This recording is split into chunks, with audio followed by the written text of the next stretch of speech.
Hey, everybody, this is Jeff Hester. Welcome back to the Social Adventures Podcast, Conversations from the Trail.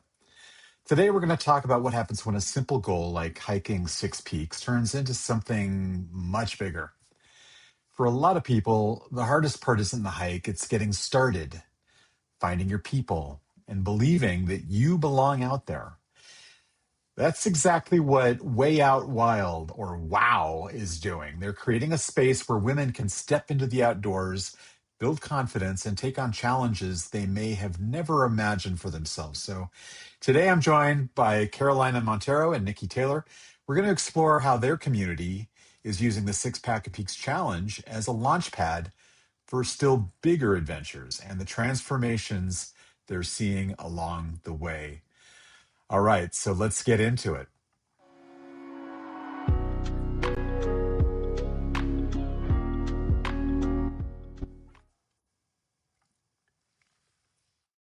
So today for this episode of Social Adventures Podcast, I've got two very special guests. I've got Carolina Montero and I've got Nikki Taylor, who Nikki is the founder and executive director of Way Out Wild. Carolina Montero is the director of operations.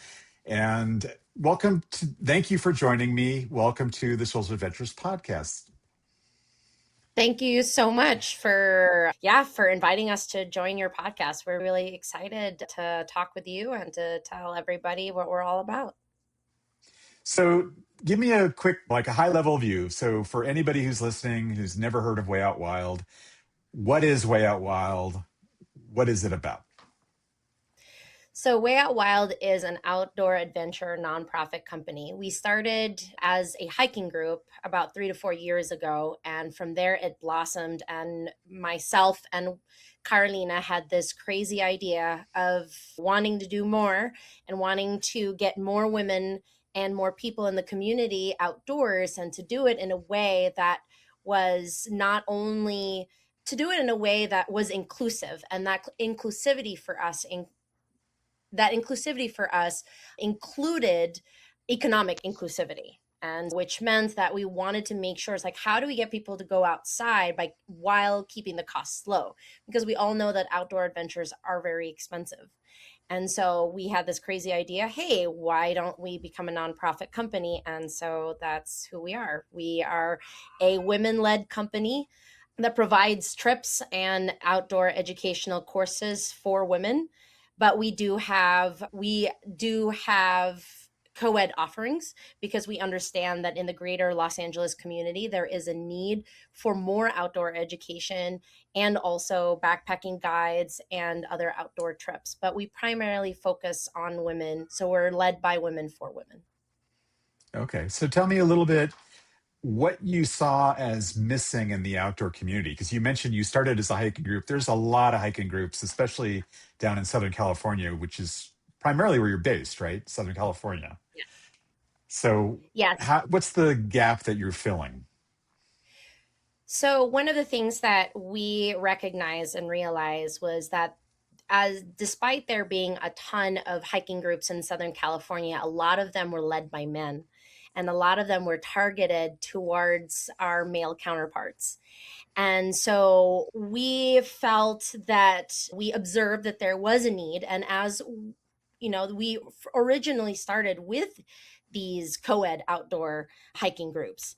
And as we kept on going on these adventures and hikes, we started to realize, and we talked to other women, and we realized that other women were looking for that space, a space that they can feel safe, a space that they can learn about their own strength and their own capabilities, but on their own way and in their own time, and with other women who have the same lived experiences as them.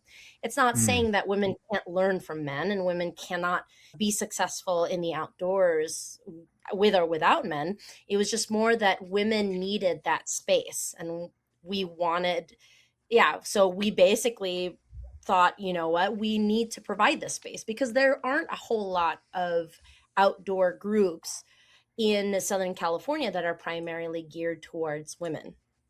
Okay. And so we found that, and we decided, hey, let's provide this need for the Per- community. Perfect. Perfect. So you began 3 or 4 years ago as a hiking group. At what point what was the aha moment where the light bulb came on and you said, this is something bigger than just a hiking group? There's something more here. When was that moment? Do you recall? Either one of you. Carolina, do you recall that moment when we made that decision? Yes, yes, yes, I do recall. I started joining some hikes that Nikki was leading, and I immediately noticed that the energy was totally different hiking just with women and hiking with men.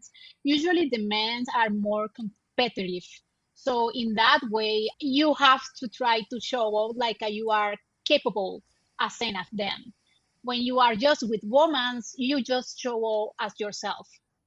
So the energy is totally different. So when I start to notice that difference, I definitely start to believe in what Nikki was doing is bigger than just a hiking group. And we start to helping each other to try to building something bigger. And at some point we were like, we need to decide if we are gonna be for profit or we are gonna do this for no profit. Hmm. And it was when I had a surgery. I have surgery in one of my ankles, so I have more time to spend behind the computer, behind the creating all this structure and knowing the trail. So I use that time to start to create systems, operations, all the structure that is behind just know a hiking group. And we start to notice like, oh, now we need this, and now we need this, and now we also need this. So we start to growing very fast. We have really good feedback for the women who is join us because they, like I mentioned, our energy is different and the woman feels different and feel supported in any other way that they don't feel in with any other group. Okay. Basically, you had some ankle surgery. You had some time to sit in front of a computer for a while where you couldn't be out hiking all the time. And it gave you a little bit extra time to figure that out. It sounds. How's it going now? Like, how's it working so far? This is a big jump from being one of many hiking groups to being a nonprofit with a very mission centric focus and some really big goals, it sounds like. How's it going so far? It's really fascinating just to chime in back to what Carolina was saying and connect it to what you're saying. Basically, we just recognized and realized that WoW was growing fast and it was growing organically on its own. And so, what ended up happening was Carolina and I looked at each other just one day and we were like, this is growing too big. It's growing too big to just be a hiking group.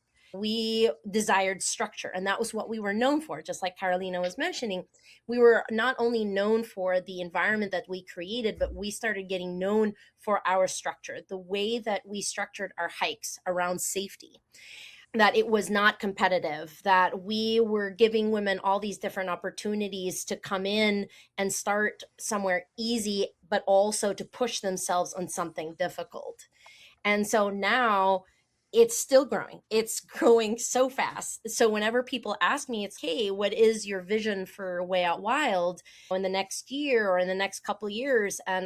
Or when people ask me, like, what is, when you start a business, people ask you, what is your business structure or what is your business plan? Or like, how are you envisioning your business? And more often than not, I've been telling people, WoW does it for itself. WoW grows organically.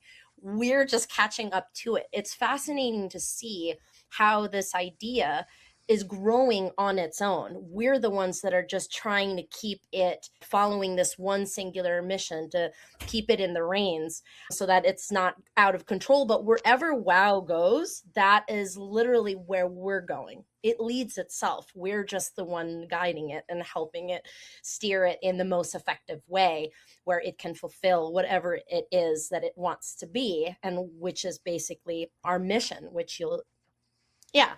So it's grown it's grown exponentially. We have more volunteers now than we ever have.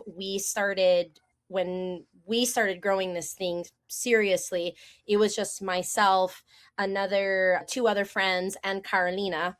And now think, Carlina, don't we have like volunteers of 15 volunteers all across, Yeah. running across like camping trips, backpacking trips, educational classes, hiking, and yeah. That's awesome. All right. Let's see. What you're growing, what keeps people coming back? What's attracting people to the group? What do you think is the secret that's getting people to come back for they come to one event and makes them want to come back for a second and a third and a 10th event? I think Carlina is the best person to answer this because somehow she got Yeah. hooked and I can't get rid of her. And To keep and coming back for more. Carolina, if you could just scoot over just a little bit because right now you're a little off center in the picture. So To yeah, there the you go. right Perfect. or okay. Perfect. You're perfect. Yeah, that's right. Okay. So I think one of the is the energy. Definitely is the energy. Way Wild is itself has a life. We are creating this energy and keeping this energy. It's not only that for solidarity and compassion for the women. Sometimes they are having a hard time in the trail and we are there to support it. Sometimes one of our guys stay behind and stay with them. Even if they don't submit, they just feel like they are with someone. So we never left someone behind. So that energy of feel supported is definitely one of the things that bring more people back to our hikes every time because they are going to feel like they are safe. Our safety is always our number one priority, and they are going to feel supported. Not only that to make it or push it like I usually happen when it's mixed groups, like would you push too much, and sometimes it's time to just turn back, and that is okay. It is. So Yes, feeling absolutely. supported to make that decision is one of the things that I think bring back so many people to our group. That's great. Yeah. So you don't feel people don't feel pressured to do something that's outside of what their capabilities are. Yeah, that's really Yes. good. And that supportiveness also goes beyond just the hike itself. We also, so for an example, with the 6 pack of peaks that we're doing this year and that we did last year as well, we actually give that support beyond the trail. So we're giving women tips and tricks. We're helping them build a training regimen to help them out. We're answering their questions. They're asking us, "Hey, I've been doing this 3 times a week or whatever. Am I capable of doing this hike?"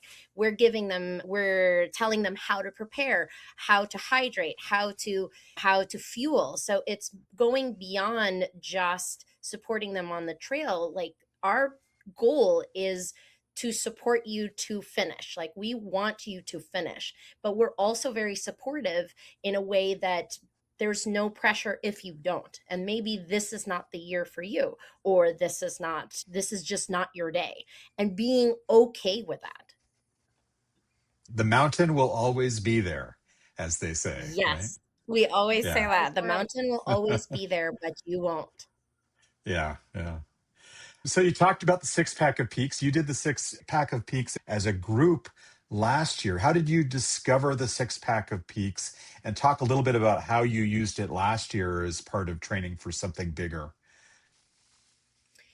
So we had heard about the 6 pack of peaks already prior to last year. We had noticed it from other groups that I know that you've met or are aware of, like Hiking Adventures for All. So the Southern California group hiking groups are pretty close knit, and we hear and see about what they're doing. Social media is pretty great at that, at showing like what other groups are doing, and we had been keeping an eye on that. Something that we really wanted to do, but we before attempting this, we wanted to make sure that we had our guiding systems, our structure, our safety structure down, because we wanted to make sure that if we were going to guide this, that we were going to keep ourselves and the women as safe as possible. How are we going to be able to do this?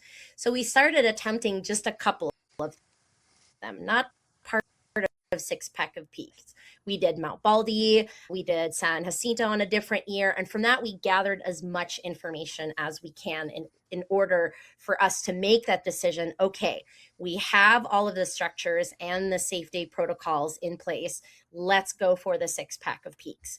We wanted to make sure that we gave ourselves the best possible chance of success and to get as many women to the top of the peak and down as safely as possible. So last year was just the year. We had gathered all that information. We had done a little bit of hikes. All of our guides were trained up. We basically all trained together, and we were like, okay, let's do this. This is the year. We have the systems in place. Let's go. And we wanted to do the 6-pack of peaks also not only to encourage women to push further, because when we first started as a hiking group, our initial goal was just to get women outside. But we noticed that women were asking for more. They started seeing some of the other hikes that we were doing with other groups, and they were like, hey, I would like to do it more, but I would like to do it with you.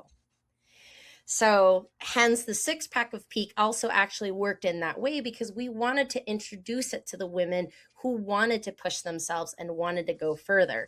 And then also selfishly at the same time, a lot of the guides used it as a opportunity to train for our own personal trips. We're guiding all year round, so we at least tried to give ourselves some time to be able to hit these personal goals. So some of our guides ended up doing the Mount Whitney in one day last year, and some of the guides ended up doing the High Sierra Trail, and some of the girls who actually just attended, who are now guides but weren't guides back then, had even thanked us publicly by saying, thank you so much, Way Out Wild, your 6-pack of peaks, the way you structured it helped me summit Mount Whitney. That's awesome. Yeah, that's a great story. Do you have any other examples of that, ways that participation in WOW, which I love that your name, your acronym can be pronounced like that. Wow. Wow. I know that's not an accident.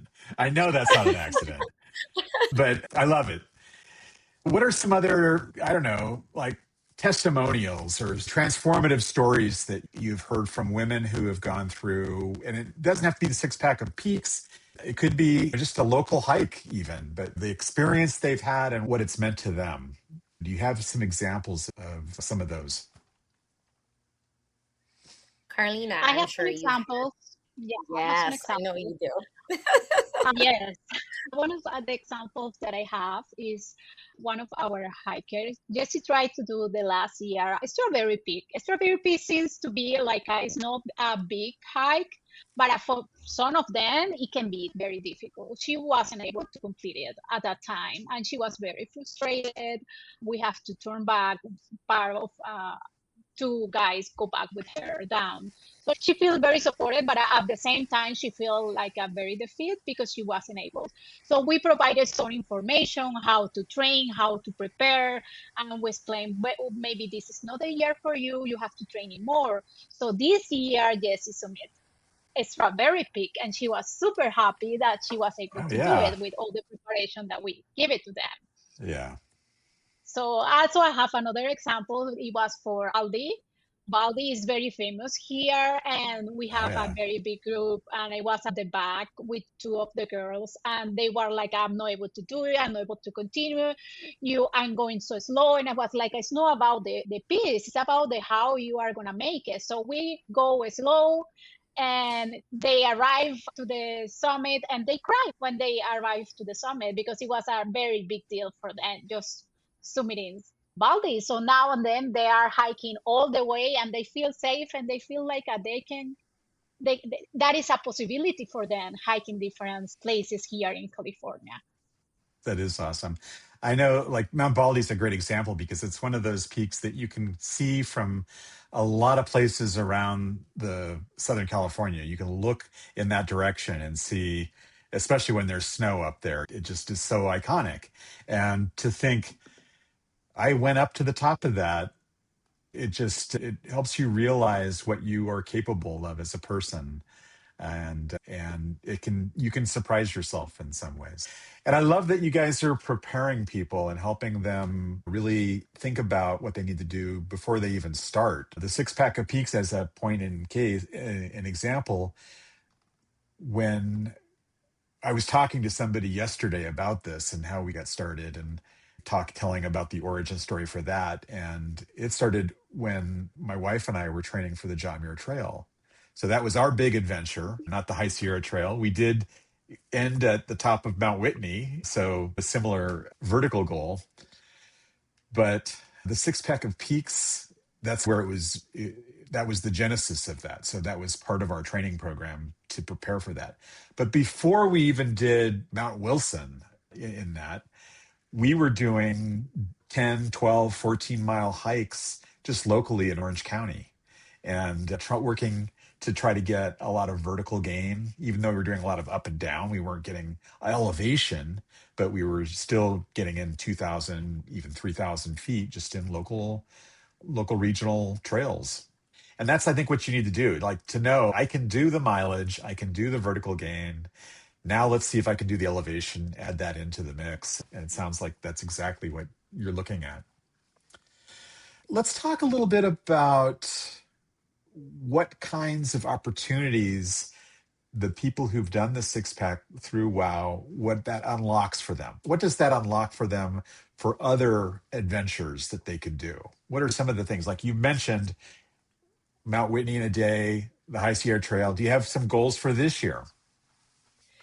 Yeah, the really cool thing, we added our own flair. How we were able to get from the six pack of peak to Mount Whitney was we added our own flair to the six pack of peaks. What we did was we did the six pack of peaks, and the way we structured it was to get to the harder and then harder and more elevation and more elevation, longer miles, and to where the last three, and it's the same for this year, the last three are always Mount Baldy, then Sanjay, then Sanjay.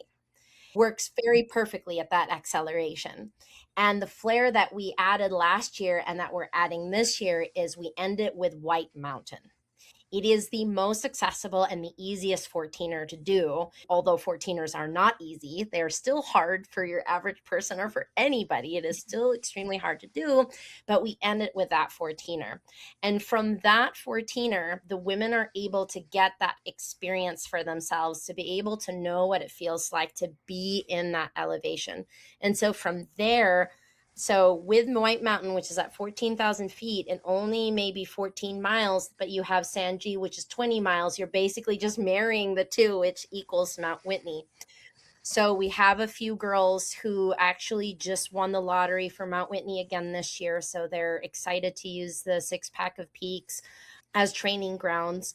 We've encouraged a bunch of other girls as well to try their hand at even just White Mountain, Mount Whitney, or the other easy 14er, relatively easy, accessible, I guess, 14er, which would be Mount Langley. But the goal for this year, our personal goal is I'm hoping to complete the JMT in 20 days. And Carolina will be joining us on the last week to do Forester Pass, to enter Kearsarge Pass, to do Forester Pass, like all the hardest parts, and then summiting Mount Whitney again. Wow. One more time. Yeah, that's awesome. We are very excited for that, honestly. I bet. Yeah. The John Muir Trail. So do you have a permit yet for the John Muir Yes, Trail? we have a permit. We actually have all of Awesome. our permits. So we timed it all perfectly. So we're doing SOBO. And yeah, we will be meeting up with Carolina and friends at Independence the week prior to summiting Mount Whitney. Oh, that's super exciting. Yeah. I've done through hiked the John Muir Trail twice now, southbound both times. Amazing. Wow. And I would do it again. I love that trail. It's a beautiful section of the Sierra Nevada mountains. What are some other, like you talked about, I know looking on your website, you've got under programs, you've got lots of different things going on, backpacking adventures, beginning backpacking, camping trips. educational classes. What are some of the other things that people, your members, what do they get? What do they love? Can they get involved in and learn more about?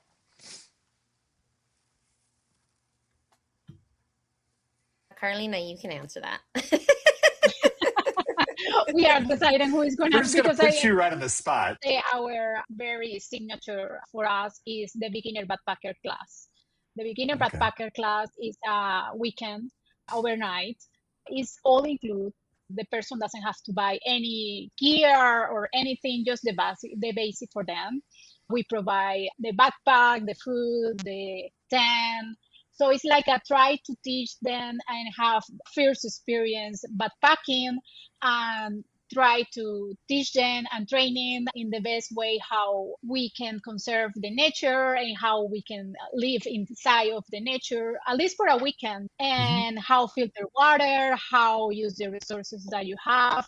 It's a beautiful class, and it's just an introduction for the people to start to backpacking if there is something that they are really like it. Sometimes they have a very bad experience and they just go back with us. It's, oh, this is totally different experience that I have before. So that is helping them to go back to the backpacking. That is really nice. I think that is one of our, in our program, definitely beginner backpacking is one of them.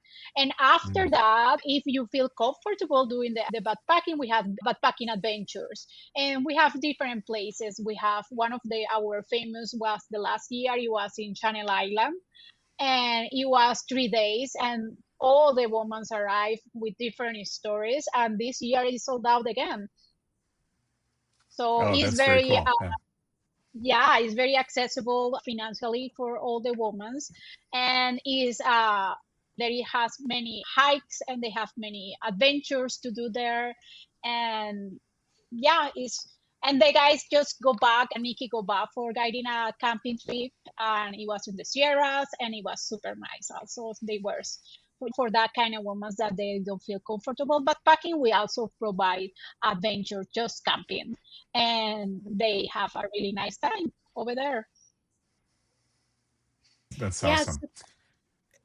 Yeah, surprisingly enough, one of the reasons why we actually also started the camping series, when we first started, we actually just had a couple of women participate. The camping trip after that, it was fully booked, and we've had return girls over and over again. And surprisingly, one of the reasons why we actually started the camping series actually came from hearing stories about women who were, I wouldn't say not allowed, but their husbands, their fathers were extremely uncomfortable of the idea of them going camping with strangers. And so this is something that is unique to women. That is something that they experience. And since most of our demographic is made up of cultures from fairly conservative or very conservative cultures, where women are usually not allowed to go on trips that have other men, without their husbands, without their brothers, without their cousins. So the camping trips actually spawned because of that. And so what we've found is that we keep getting all of these new first time campers. And our camping trips, we actually also teach them how to go camping. They learn a thing or two. It's not only about them coming, and we don't just lay out the experience. We don't build their tents for them. It's actually an experiential and an educational one, so that they also learn, these outdoor skills, and they feel more empowered. And so we get these return women to come back time and time again, because not only do they have that environment, they're like, great, I can go camping because there are a bunch of women and my family will not give me grief about it. Yeah, and I have some experience now. Yeah. I think once you've done it a few times, you're like, okay, this isn't so bad. I understand it's not my first rodeo. I know how to set up a tent. I know how to inflate Mhm. my air mattress and to boil water with my jet boil or whatever stove you have, and all of those things that you have to go through. And the first time it can be super intimidating. Which brings me to some advice for people listening. Would you say, and I'll start with Carolina, what advice would you give to somebody as the best way to start if they feel intimidated, whether it's intimidated to go camping or backpacking for the first time. Maybe they're intimidated to tackle something like the 6 pack of peaks for the first time. What advice do you have for them to get started? I will say that I start hiking with simple hikes. The people think that they need to do bigger stuff, but in reality, starting for the very beginning, just hiking, for example, small hikes in Griffith Park that we have just in the middle of Los Angeles, or small hikes that you have with waterfalls around. Doesn't have to be something really bigger or difficult or with high elevation. So that is not for everyone. So if you are just started, so start to enjoy the nature and enjoy the hike. So don't try to push yourself too hard. Be there and enjoy and show up for yourself. Show up for So I think that is, yourselves. Yeah. Yeah, yeah, my wife reminds me all the time, not every hike has to go to the top of a mountain. Yes. that is true. Good advice. I'm learning this. I don't know, slow. I'm a slow learner, but Nikki, what would you add to that? What are some of the best ways for people to start if they're intimidated? Yeah, I really like what Carolina said. That's one of the things that we are focusing this year just because we're doing the 6 pack of peaks. We do not want to ignore all of the women who are just looking to come in and enter the door. And we want to continue being that entrance. We want to be able to facilitate in those new experiences for women. But another advice I would give women, I would I would tell them that don't be afraid to ask and don't be afraid to join. There's that fear. We always have that fear. And we've had this story from women time and time again. They'll be like, I really took a risk. My family asked me, why did I show up for this hike with people I do not know? And honestly, it takes taking a risk. It's just like leaving our house. You're taking risks every day, but I think it's mostly what we considered to be riskier than other things. It's just subjective. Every time you leave your house and you get into your car, you're taking a huge risk, Sure. especially in a place like California. So my advice is take that first step. Take that first step, even if it means just asking a question.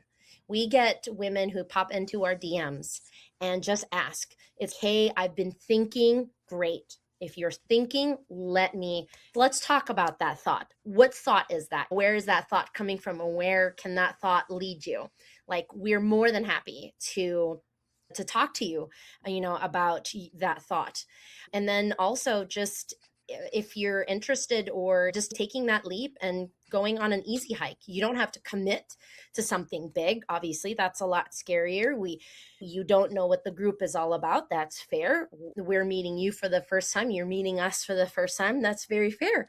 So join something that's easy, low risk, and something that you can easily exit. So this is the reason why we have our easy hikes. They're low risk. You're out for 2 to 3 hours. And if you're like, nope, not feeling this, that's totally okay. You are more than welcome to leave. But yeah, just taking that first step, Yeah. whether that's asking a question or just signing up for something. I know it's scary, but so is life. Life is scary, but taking a risk, you never know. It might just change your life. And it sounds like from everything you've described, both of you, that there's a lot of benefits to going with a group, with wow on some of your groups, as opposed to just going out and doing it solo. And I think that could be a big obstacle for a lot of people, just to say, if my choice is going and doing it by myself or doing it with another group of like-minded people, where there's a sense of at least there's safety in numbers. It's like I've got a group of people here who promise that nobody gets left behind, and if I don't make it, that's okay, and if I don't get to the top, and all of these things, I think helps people feel a little bit more at ease when they're trying something that's a little bit outside their comfort zone. So I really appreciate that.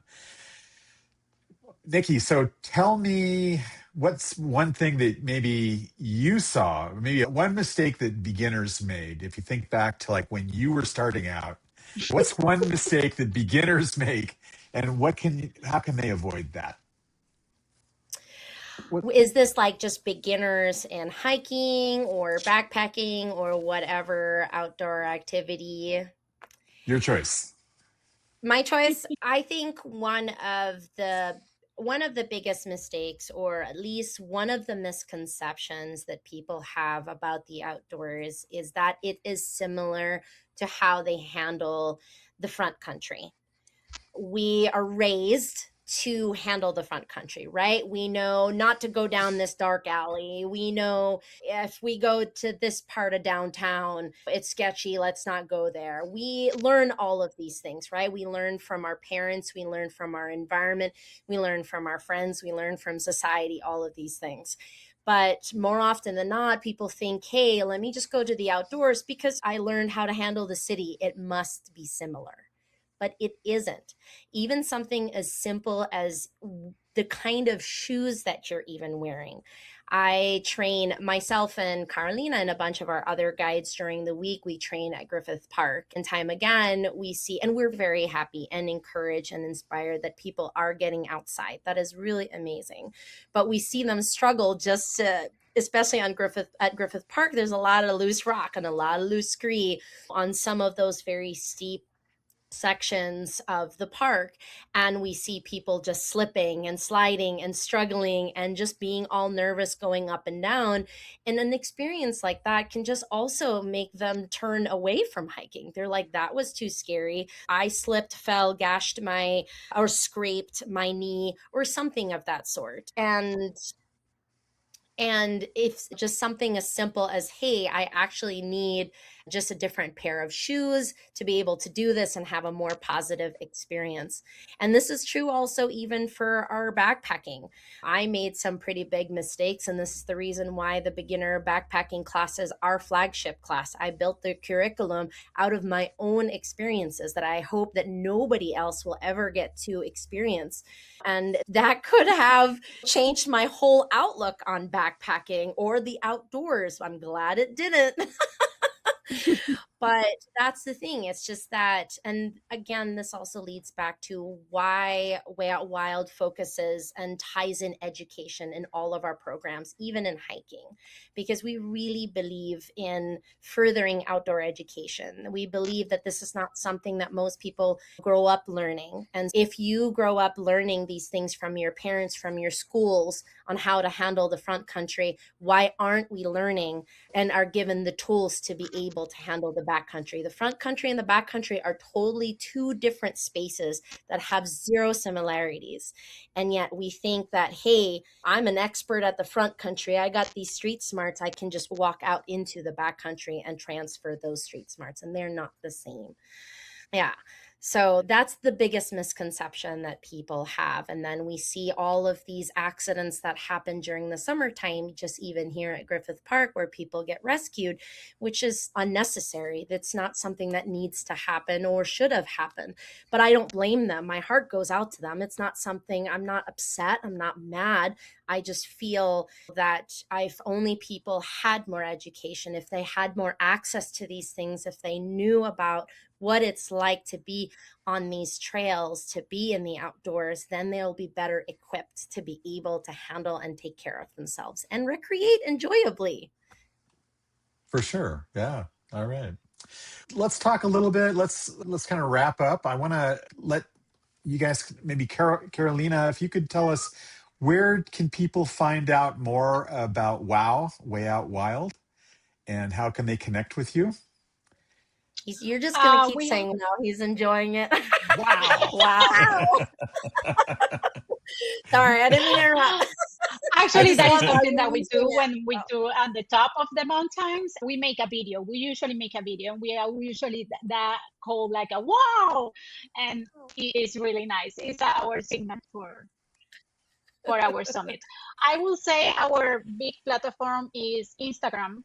We have a really good social team, and they are really good connecting with the people. If you any of the new participants reach out, send them DM, you're gonna get a response very easily. If you comment in any of we usually post the calendar on Instagram, so they can know in advance what we are gonna do that month, where we are where we are going to be doing. And also we have our website. Our website is kind of new. It has a 6 month with us, and there is the whole schedule for almost until the summer. And the reason of that is because I like to planning on advance, so I prefer to having the days. So we know that sometimes we have to make changes, and that is totally acceptable. But in any other way, the people who work are able to request PTO if they need it, or make plans for their adventure. So we have that two platforms, Instagram and our websites are really good getting the information that they need. All right. So your website's at wayoutwild.org, and your Yes. Instagram handle is the same. I don't know. It's the same, but I finished with underscore. Okay. And we'll put that in the show notes so that anyone can just click on it and link to it. But Nikki, who should join Way Out Wild? Oh, everyone and anyone who is interested in starting their outdoor journey. While we are women led and we do offer primarily a good chunk of our programs are primarily offered towards and geared towards women, we actually do have co-ed offerings. Our beginner backpacking, we do have women's beginner backpacking, co-ed beginner backpacking. We have backpacking trips that all of them are currently co-ed. So honestly, we're open to the greater Los Angeles community and honestly throughout California. We've had women fly from out of state even to attend one of our activities. So we're very welcoming. Yes. If you are a beginner, if you are someone who is just curious, want to dip your feet in, come join us. We have easy hikes. Then if you're interested in going further, we have moderate and hard. And then finally, for those women who are trying to see what they're made of, trying to just go the distance and see if they're able to make that summit, we have our extreme hikes, and which the 6-Pack of Peaks series is actually a part of those extreme hikes. Yeah, so please come and join us. We are always excited and super thrilled. That's another magic, or the magic in the sauce is that we're just always so thrilled. We're absolutely happy. We thrive on positivity. We thrive on new faces and just being extremely welcoming and supportive. If you're looking for those kinds of people just to help you get started on your outdoor journey and just to help guide you, throughout that, we're here. We're so excited to meet you. All right.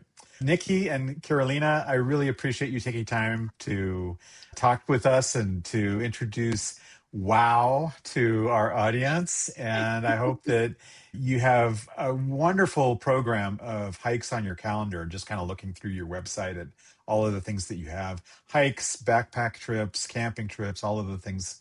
And it sounds like a lot of fun. We'll try to encourage folks to go check it out. And if they want to, we might have people who are really excited about doing something like the 6-Pack of Peaks, but would love to find a group to connect to do that with. So we'll send them your way, and they can. They'll have some great company along the way to the top. All right, ladies, I really appreciate you joining me, and I wish you great success with Way Out Wild. And we look forward to following your adventures in the future. Thanks so much, Jeff. Yeah, thank you so much for inviting us. And honestly, thank you for being so supportive.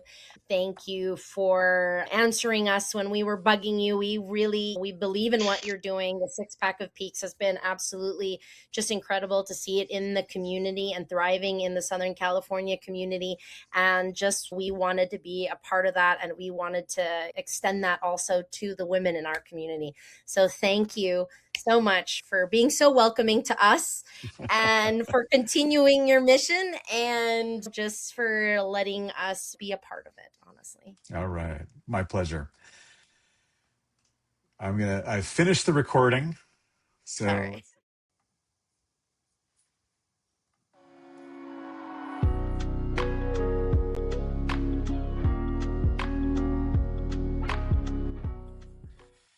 Huge thanks to Carolina and Nikki for joining me and sharing what they're building with Way Out Wild. If there's one takeaway from this conversation, it's that you don't have to do this alone. Community changes everything, and it can be the difference between thinking about it and wishing you were an outdoorsy person and actually getting out there and doing it. You can find Way Out Wild at wayoutwild.org, so definitely check them out if you're looking for a supportive, empowering community in the outdoors. And if you are ready to take that next step, the Six Pack of Peaks Challenge is always there as a place to start or to level up. Thanks again for being here, and as always, commit to adventure. I will see you out on the trail.